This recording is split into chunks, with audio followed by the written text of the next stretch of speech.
Namaste.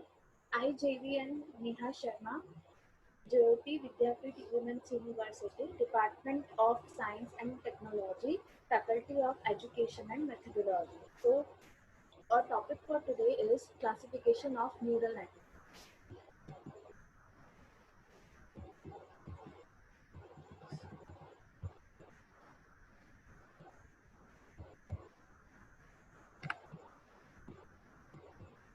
So, here we're starting our class. So, uh, artificial neural networks are of two types: feed-forward network and feedback network. So, here we study first one, feed-forward networks. So, feed-forward networks are basically the networks in which data flows in one direction only, from left to right. There are no loops, no cycle in this kind of network. And feed-forward networks are of two types. First one is single layer feed-forward network, and second is multi-layer feed-forward network. So first one here we can see in the below image, we can see the single layer feed-forward network. So in single layer feed-forward network, we have only two layers, input layer and output layer. But input layer doesn't count because no computation performed in this layer. Output layer is formed when different weights are applied to these input nodes, like x1 associated with w1, right? And x2 associated with this. So this make W21 respectively. X1 with Y1 is associated with weight W11. Then X1 to Y2 is associated with weight 12. Then similarly for the next X2 and the Xn input nodes, right? So these X1 to Xn are the input nodes and Y1 to Yn are the output nodes. Okay, so here output layer is formed when different weights are applied on these input nodes and the cumulative effective per node is taken, right? Sum of all the node is taken, and after this the neuron collectively give the output layer compute the output signals. In multi-layer feedback network, feed-forward network, this layer also basically multi-layer means there are the layers between the input layer and the output layer. So there are the hidden layers, right?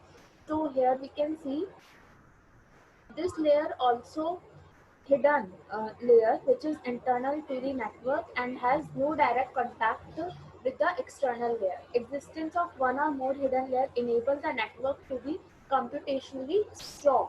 With feed-forward network, because information through the input function and the immediate computations used to define the output J. So there are no feedback connection in which output of the model are fed back into itself. So again, there are no feedback loops and cycles in this kind of network. So here you can see again, x1 is associated with y1 with the weight w11, then y1 is associated with the output layer node z1 via b11, right? So the between one layer is the hidden layer here between the input layer and the output layer. So first data goes on to input layer, then it goes to the hidden layer, then it goes to the output layer. And there are also multiple hidden layers are also. So in multi-layered feed forward network, there are multiple hidden layers in between input and output layer, but there are no feedback loops, right? And the another one is in artificial neural networking are the feedback networks. And in feedback networks we have cycles and loops, and error back propagation is also the example of feedback network, because in that error is propagated back to the network again, and then we decompute and compute the result. So we can see that algorithm in the next lecture.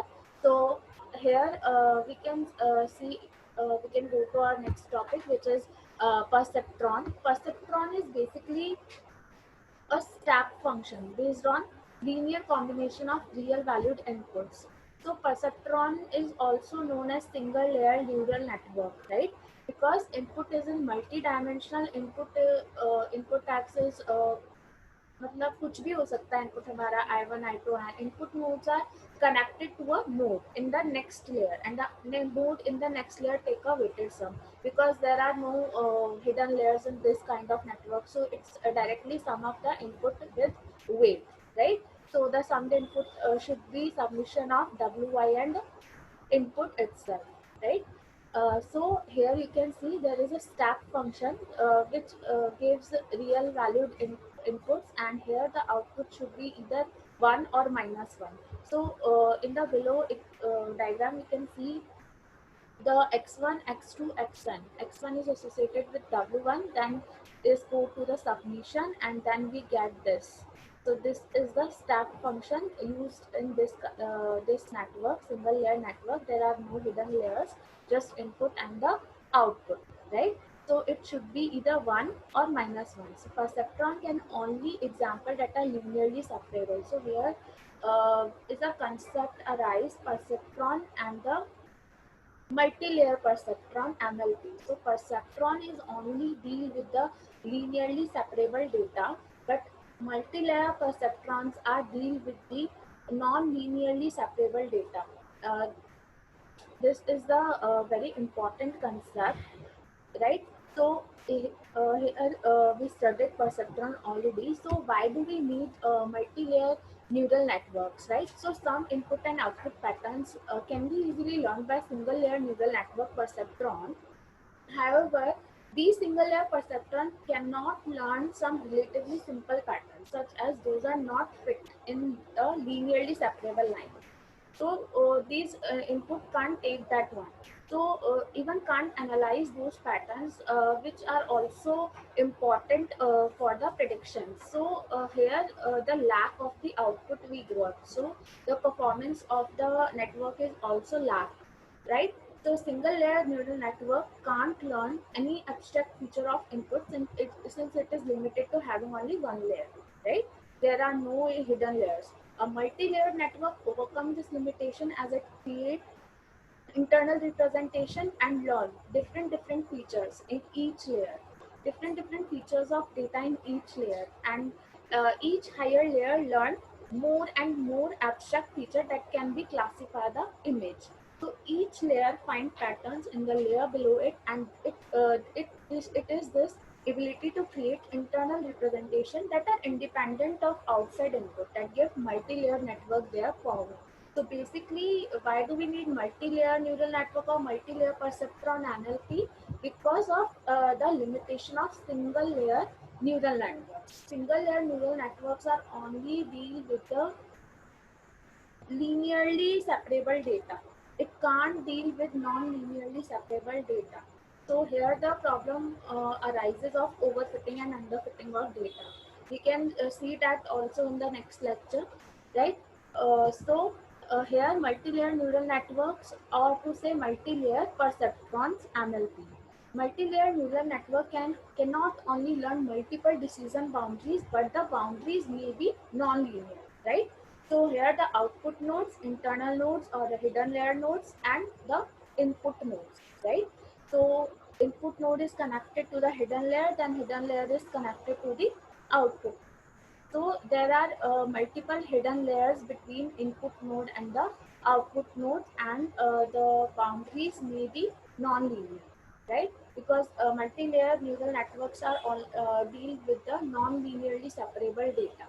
Okay, so get the point. So the difference between single layer and the multi-layer is basically the performance plus the scalability plus the single layer neural network is only deal with the linearly separable data, and multi-layer neural networks are deal with non-linear separable data and also overcome the concept of overfitting and underfitting of the data. So basically overfitting is the concept in which data is not fitting in the linear line, like it overfit, right?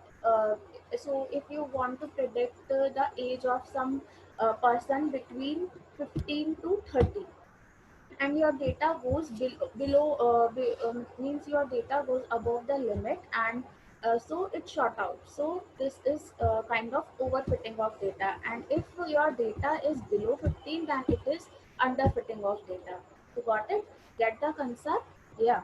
So here we learn the classification of neural network, feed-forward network, feedback networks, single layer network, multi-layer network, or to say perceptron and multi-layer perceptron. Thank you.